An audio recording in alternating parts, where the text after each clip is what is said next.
दोस्तों, सोचिए अगर किसी गांव में बीमारी से मौत हो जाए और लोग यह मान ले कि इसके पीछे जादू टोना है और फिर भीड़ तय करे कि कौन जिम्मेदार है और उसी पर सजा भी सुना दे। ये कहानी है बिहार के पूर्णिया जिले के एक छोटे से गांव टेटगामा की, जुलाई 2025 की, जहां अंधविश्वास और भीड़ के गुस्से ने एक पूरे परिवार की जिंदगी छीन ली। नमस्कार, मेरा नाम है तन्वी और आप देख रहे हैं अनटोल्ड ट्रूथ्स। 6 जुलाई की रात गांव में एक बच्चे की मौत हो गई। दुख तो सबको था, लेकिन जल्द ही कुछ लोगों ने उंगली उठा दी बाबूलाल उरांव और उनके परिवार पर। कहा गया कि ये लोग जादू टोना करते हैं, इसी वजह से बच्चा मरा है। गांव की भीड़ गुस्से में भर गई। आधी रात को वो बाबूलाल के घर पहुंची।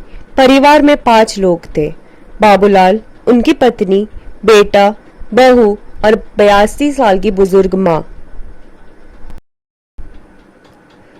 भीड़ ने सबको घर से घसीटकर बाहर निकाला, पहले मारपीट की और फिर आग के हवाले कर दिया। लेकिन किस्मत से इस घर का 15 साल का लड़का किसी तरह वहां से भाग निकला और पुलिस तक मामला पहुंचता है।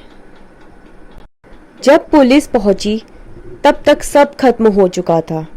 लाशें खेतों से बरामद की गई।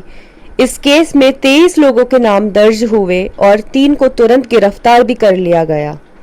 राष्ट्रीय मानवाधिकार आयोग ने इस पर संज्ञान लिया और बिहार सरकार से रिपोर्ट मांगी। लेकिन सवाल ये है, क्या सिर्फ गिरफ्तारी से ये अंधविश्वास खत्म होगा?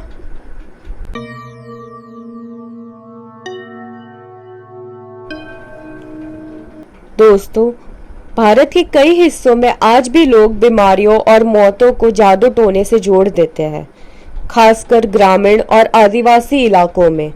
अगर फसल खराब हो जाए, मवेशी मर जाए या कोई बच्चा बीमार हो जाए तो लोगों का सबसे पहला शक जादू टोने और टोटके पर ही जाता है।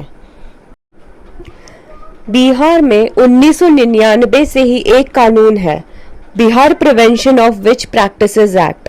इस कानून में साफ लिखा है कि किसी को डायन कहना या प्रताड़ित करना अपराध है। लेकिन आप देख ही रहे हैं, कानून होने के बावजूद यह हादसा हुआ। असल में ये सिर्फ अंधविश्वास नहीं है, ये है भीड़ तंत्र, जिसे हम मॉब लिंचिंग के नाम से भी जानते हैं। जब भीड़ तय कर लेती है कि कौन अपराधी है और वहीं पर सजा सुना देती है। भारत में मॉब लिंचिंग पर कोई अलग से कानून नहीं है। पुलिस हत्या और आगजनी जैसे मामलों में केस दर्ज करती है, लेकिन मुश्किल ये है कि गवाह डर जाते हैं और अक्सर अपराधी छूट जाते हैं। इस पूरी घटना का सबसे बड़ा गवाह वही 15 साल का नाबालिग बच्चा है।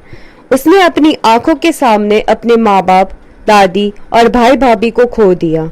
सोचिए, इतनी छोटी उम्र में अपने पूरे परिवार को इस तरह जाते देखना, ये दर्द शब्दों में बयां नहीं किया जा सकता। तो सवाल ये है, इस तरह की घटनाएं क्यों बार बार होती है? जवाब है, क्योंकि गांवों में शिक्षा और जागरूकता की कमी है। लोग आज भी बीमारी का इलाज डॉक्टर से नहीं बल्कि जादू टोना से जोड़ते हैं। अगर समाज में सही जानकारी और विश्वास फैलेगा, तभी ये अंधविश्वास टूटेगा। सरकार को भी सख्ती करनी होगी ताकि कोई भीड़ अपने हाथ में कानून न ले। दोस्तों, टेटगामा गांव का ये हादसा सिर्फ 5 लोगों की मौत नहीं है, ये पूरे समाज के लिए एक चेतावनी है। जब तक हम अंधविश्वास और भीड़ तंत्र को नहीं रोकेंगे, तब तक ऐसे हादसे होते रहेंगे। अब ये जिम्मेदारी हमारी भी है, घर से, परिवार से और समाज से शुरुआत करने की। आपका क्या मानना है? क्या सरकार को सख्त कानून बनाना चाहिए या हमें अपनी सोच बदलने पर काम करना होगा? कमेंट में जरूर बताइए, और अगर आपको लगता है कि ऐसी कहानियां सबको सुननी चाहिए तो चैनल को सब्सक्राइब करना ना भूलें।